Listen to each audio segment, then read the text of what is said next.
দুর্নীতির সাথে সম্পৃক্ত তাদের জনসম্মুখে ক্ষমা চাইতে হবে, তাদের বিরুদ্ধে আইনগত ব্যবস্থা এবং গ্রেপ্তার নিশ্চিত করতে হবে। আমরা একটু মাইক্রোফোনে নেই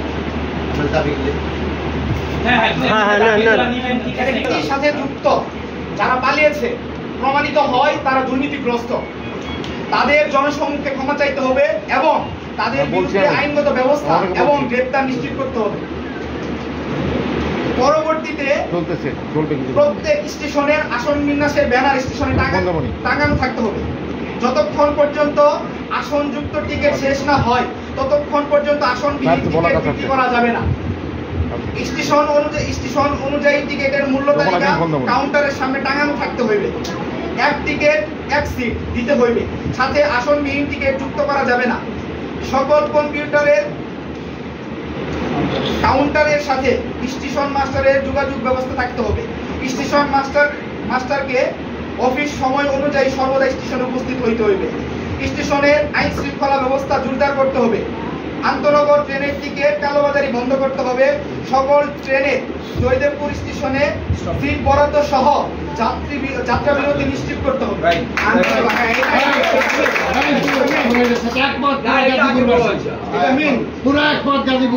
ঠিক আছে, ওনার যে মেসেজটা এটা সকল।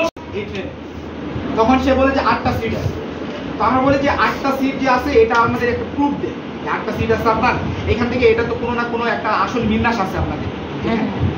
তো ওরা বলে যে এটা আমাদের বাসায়।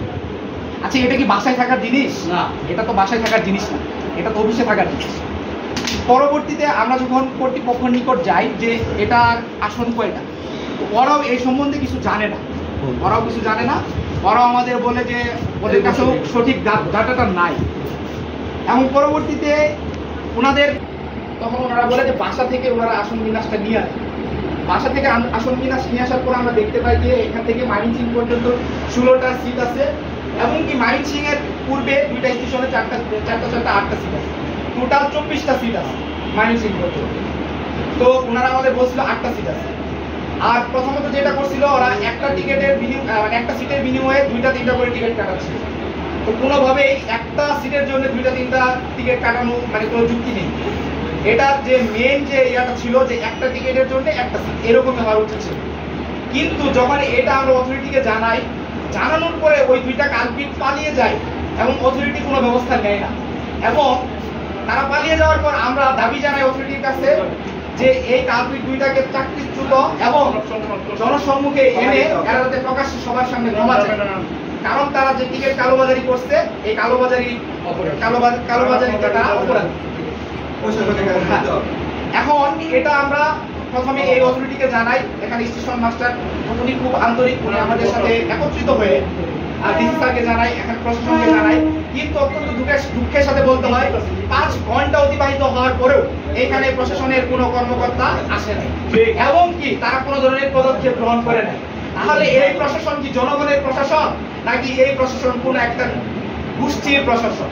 আর আমাদের যেটা পরবর্তী কথা যে সংস্কারের জন্য আমরা আন্দোলন করলাম, যে সংস্কারের জন্য আমরা জীবন দিলাম, সেই সংস্কারের বিনিময়ে আমরা কি একটা টিকিটের বিনিময়ে 3টা টিকিট কাটতে হয় এটাই পাইলাম? এই সংস্কারই কি আমরা চাইছিলাম? আমরা যখন বলি পরবর্তীতে এই অথরিটিকে, যখন উপরে থেকে এই অথরিটির জন্য একটা লোক পাঠাই যে এই প্রতিনিধিত্ব করে এই ট্রেনের এই কম্পিউটার বলাকার ট্রেনে, ওনাকে যখন আমরা বলি যে আপনারা কি এটা সম্পর্কে অবগত না, ওনারা বলে ভাই সংস্কারের কাজ চলতেছে, আমাদের কিছু সময় দরকার। ব্যাপারটা কতটুকু হাস্যকর যে উনি এখনো আমাদের কাছে সময় চায়। বিগত 16 বছর কি উনি সময় পান নাই? এবং কি 5ই আগস্টের পরে যে রক্তক্ষয়ী সংগ্রামের মধ্য দিয়ে আমরা বলি নতুন একটা স্বাধীনতা, এই স্বাধীনতার পরেও কি ওনারা সময় পান নাই? ওনারা কি আজকে নতুন করে আসমান থেকে কি ওনারা ফেরেশতা রূপে পড়ছে যে ওনারা কিছু জানে না? ওনারা আজকে বলে সংস্কারের জন্য নাকি সময় দরকার। ভাই কিসের সময় চান আপনারা? আপনারাই তো আপনাদের সাপোর্টেই তো এরা কালোবাজারি করে, আপনাদের কথা মতোই তো ওনারা এটা করে। ওনাদের ভাগ কি আপনারা পান না? আপনারা যদি না পাইতেন তাহলে সচেতন থাকতেন। আপনারা যদি না পাইতেন তাহলে আপনারা এদের বিরুদ্ধে রুখে দাঁড়াইতেন। যেহেতু আপনারা সচেতন না, যেহেতু আপনারা এদের বিরুদ্ধে রুখে দাঁড়ান না, তাহলে আমরা দৃঢ়ভাবে বিশ্বাস করি যে আপনারাও এর সাথে জড়িত।